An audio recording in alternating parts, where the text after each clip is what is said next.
December 23, 2010, a security camera in Iowa catches a hooded man buying a single hot lotto ticket.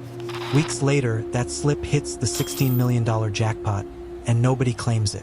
Detectives freeze frame, zoom, enhance. The buyer isn't a drifter or mob courier. He's the lottery's own cybersecurity boss. One USB stick, 8 lines of code, $24 million siphoned over 6 years.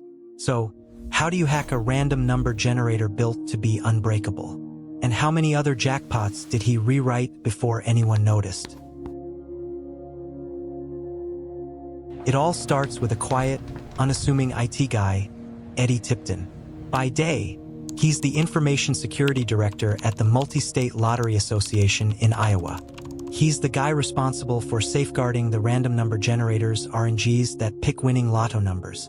Trusted, respected. He even helped build some of these systems himself.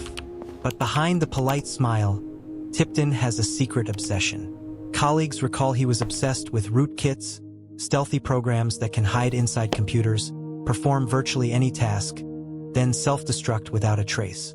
Why would a lottery security officer be so fascinated with malware? In November 2010, that question answers itself. Late one night, November 20th, 2010, Tipton enters the highly secure Hot Lotto draw room. He claims he's just doing routine maintenance, adjusting the computer clock for daylight savings. The access log checks out. He's authorized to be there, but something is off about this visit. Cameras that normally record every second suddenly capture only 1 frame a minute. A gap Tipton himself programmed. In those blind gaps, Tipton is alone with the dual computers that generate the winning numbers. He inserts a USB drive and executes a surreptitious installation. Unbeknownst to anyone, he's slipping a custom-built rootkit into the RNG software. A few extra lines of code that will change lottery history. Tipton's secret code is elegantly devious. Sits dormant, doing nothing most of the time, impossible to notice, but it's ticking away, waiting for very specific conditions. In fact, it's programmed to activate only on 3 dates each year, only if those dates fall on Wednesdays or Saturdays, and only for drawings held after a certain time in the evening. Meet all 3 conditions, and the program quietly hijacks the RNG, spitting out a set of numbers that aren't random at all, but carefully pre-selected. Tipton knows exactly what they'll be. Once the deed is done, the rootkit will self-delete, erasing any digital fingerprints of the crime. It's the perfect inside hack. Predict the winning numbers without anyone ever seeing the malicious code. As Tipton finishes his maintenance that night, the trap is set. But when the numbers hit, will anyone suspect him? December 29th, 2010. Drawing night. Tipton's rootkit has been lying in wait for this exact date. At 8 p.m., as the lottery computers generate the hot lotto winning numbers, Tipton's hidden code silently springs into action. The draw meets all his secret conditions. One of the magic dates, the right day of the week, the right time. The random number generator never stood a chance. Instead of true random numbers, it produces a set of winning numbers that Tipton had preordained. Somewhere in the secure draw room, the machines hum and churn out what everyone believes are just lucky numbers. In reality, the outcome was decided weeks earlier by the very man in charge of guarding the system. Tipton now faces a final hurdle, claiming the prize without exposing himself. As a lottery employee, especially the security director, he's legally barred from playing or winning. He can't just cash the ticket under his own name. So 2 hours before the drawing, Tipton takes a calculated risk. Disguised in a hooded sweatshirt and a cap, he walks into a busy Des Moines convenience store. Despite the winter chill, he's even wearing gloves to avoid leaving fingerprints. There, he buys a hot lotto ticket, manually selecting the exact numbers his rootkit is about to win. On security footage, he looks like any other customer grabbing a snack. In fact, he buys a $3 hot dog along with the ticket, trying to appear casual. The clerk hands him the ticket that, unbeknownst to her, is worth a fortune. Tipton slips it into his wallet. He's done it. He's effectively just chosen the winning lottery numbers. Now he must hide in plain sight. Buying the ticket was easy. Cashing it is deadly. Who can he trust to claim millions and keep quiet? Sure enough, The next morning, the Iowa lottery announces a lone jackpot winner for Hot Lotto's $16 million draw. Tipton's numbers hit exactly. He should be euphoric. This was the goal. But he doesn't dare celebrate publicly.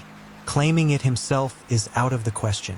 So, Tipton and a small circle of confidants begin scheming behind the scenes. The plan? Cash out through proxies. They need someone else to step forward as the winner, someone with no obvious connection to Tipton. Only then can they quietly collect the money and split it.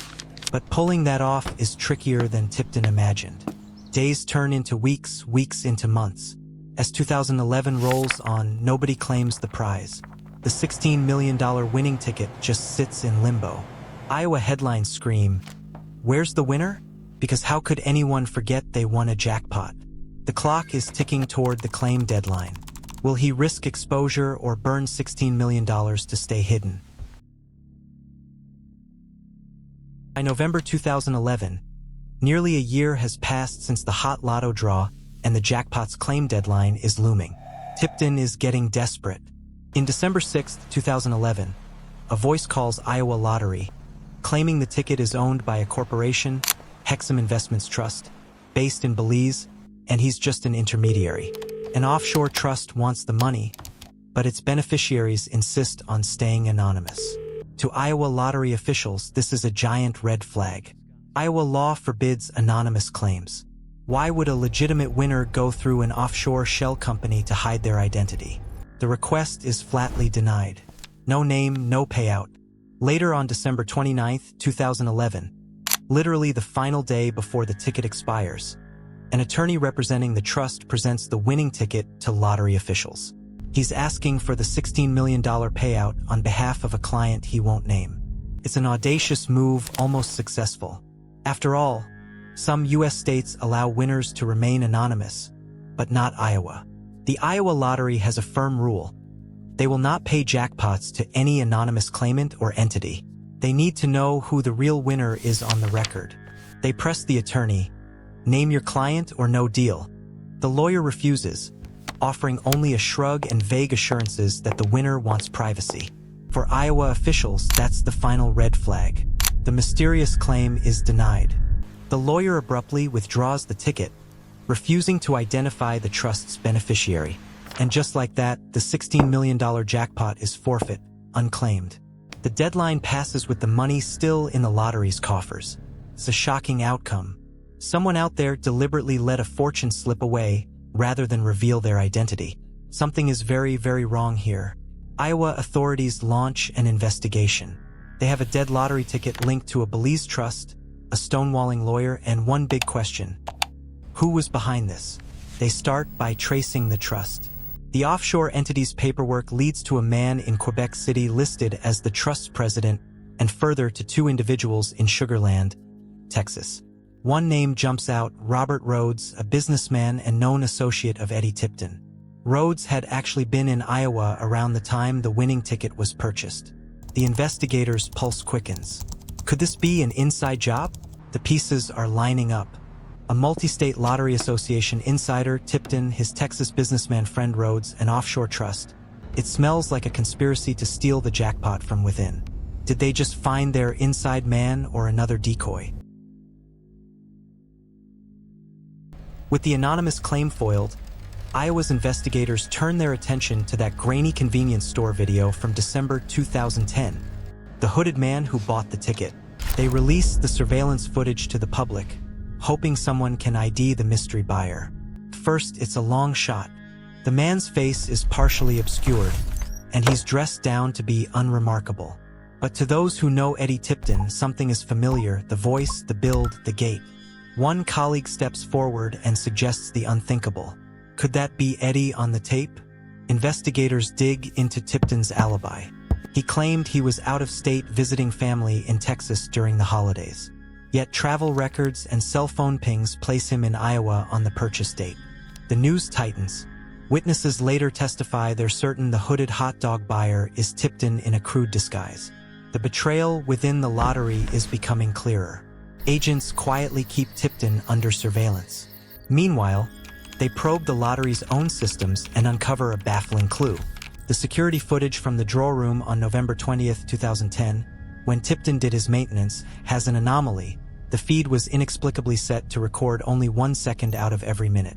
That looks like a deliberate attempt to hide activity. Combine that with Tipton's known expertise in programming and his obsessive talk about rootkits, and a theory emerges. Tipton rigged the drawing from the inside. Investigators suspect he manipulated the random number generator itself, but proving it is another matter. The draw computers were wiped and resecured regularly, leaving no obvious trace of foul play. No code, no logs, just Tipton's word. How do you prove a hack that erases itself? Still, by early 2015, the circumstantial evidence is strong enough. On January 15, 2015, over 4 years after the fateful draw, Eddie Tipton is arrested and charged with fraud and theft by deception. News of the arrest rocks the Iowa lottery and the industry at large. The man tasked with lottery security had allegedly been stealing jackpots. At Tipton's trial in spring 2015, prosecutors lay out the scheme in detail, how he used his privileged access to install a secret rootkit on the Hot Lotto RNG computer, rigging the December 2010 drawing, and then tried to claim the prize anonymously through others. They play the convenience store footage for the jury and call witnesses. Even Tipton's own brother, Tommy, takes the stand, only to insist the video can't show Eddie because the man is buying a hot dog, and Eddie doesn't even like hot dogs. That bizarre defense earns a few smirks but does little to sway the outcome. In July 2015, Eddie Tipton is found guilty on 2 counts and sentenced to up to 10 years in prison. It seems the scandal has been contained to 1 rogue employee and 1 big jackpot. But the story isn't over. Not even close. As Tipton sits behind bars, investigators begin pulling a thread that will unravel something much bigger. Tipton's arrest and conviction open Pandora's box. Iowa's probe triggers a nationwide inquiry, and soon lottery authorities from Wisconsin to Colorado are revisiting their records. Patterns emerge that were once dismissed as coincidence. Remember Tipton's mysterious RNG code that only activated on certain dates? It turns out December 29th wasn't the only date circled on his calendar. Investigators conducting a forensic exam on the Hot Lotto computer make a breakthrough. On one machine that Tipton programmed, the malicious code failed to self-delete. For the first time, they see the blueprint of his lottery hack, a fishy DLL file embedded in the system. Inside, they find the hard-coded conditions. If a drawing falls on May 27th, November 23rd, or December 29th, and it's a Wednesday or Saturday after 8 p.m., the RNG doesn't produce a true random outcome. Instead, it executes a preset algorithm that only someone with intimate knowledge of the system could predict. In layman's terms, Tipton gave himself the ability to know the winning numbers in advance on just a few specific days a year, a window of opportunity for fraud. Armed with this revelation, authorities go back to unsolved lottery mysteries in multiple states. The results are jaw-dropping. There was a Colorado Lotto jackpot on November 23, 2005, one of Tipton's magic dates, where the winner turned out to be Eddie's own brother, Tommy Tipton, who pocketed a $568,990 prize via a friend. In Wisconsin, a December 29, 2007 megabucks jackpot of $783,000 was won by an LLC controlled by none other than Robert Rhodes, Tipton's Texas friend. Records show that LLC funneled money back to Tipton. And in Oklahoma, a November 23, 2011 Hot Lotto drawing, just 1 year after the Iowa hit, awarded $1.2 million to a man named Kyle, a friend of Tipton from Texas. He had oddly driven across state lines to buy that ticket and chose the numbers manually, arousing suspicion in hindsight. 5 states in total are implicated: Iowa, Colorado, Wisconsin, Oklahoma, and even Kansas. Tipton eventually confesses he'd rigged a drawing there as well. The simple inside job has morphed into a multi-state conspiracy. 6 rigged jackpots in all. The fraud amounted to roughly $24 million in prize money tampered with. Faced with the mountain of evidence, Eddie Tipton strikes a deal. In 2017, he pleads guilty and admits to manipulating lottery draws going back to 2005. His brother Tommy and accomplice Rhodes also plead to their parts in the scheme. Tipton reveals how he had co-conspirators claim the prizes to launder the winnings, each time using someone who could keep his name hidden. It almost worked. Over 10 years, the corrupted draws had gone unnoticed because no one connected the dots between those specific dates, the insiders involved, and the lucky winners. But as investigators note, Tipton's very position gave him away. Who else would know all the variables to rig the system so precisely? The trusted guardian of the lottery had turned into its fox in the henhouse. In August 2017, Tipton is sentenced to 25 years in prison for the elaborate fraud. It's a symbolic capstone to the case, though in reality, he'd only serve about 5 years behind bars before being paroled in 2022. The court also orders Tipton and his brother to pay back over $2 million in restitution to the affected states. Eddie Tipton's gamble to outsmart randomness made him rich for a while, but it ultimately cost him his career, his reputation, and his freedom. Yet, as the dust settles, one can't help but marvel at the audacity. A single insider nearly gamed the system that millions of ordinary people trust when they buy a $2 ticket, dreaming of a fair chance at fortune. Tipton hacked probability itself.